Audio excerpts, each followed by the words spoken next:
We are in Brownsville, in Cape Town.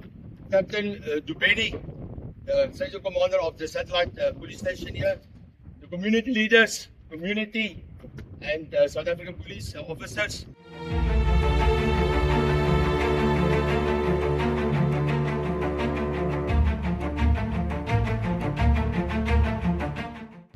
We are busy with our volunteer community firefighting program, which entails fire awareness training, fire safety training, and then practical training on the use of fire extinguishers.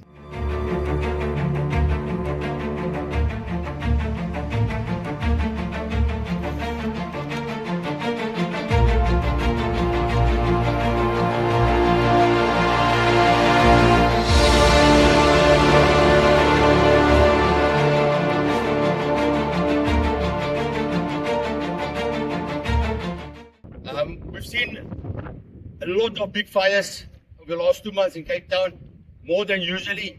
So it's important for us to have firefighting equipment available for the community to respond immediately if there's a fire, so these fires don't get out of hand that we've seen over the last few weeks, where hundreds of houses burned down.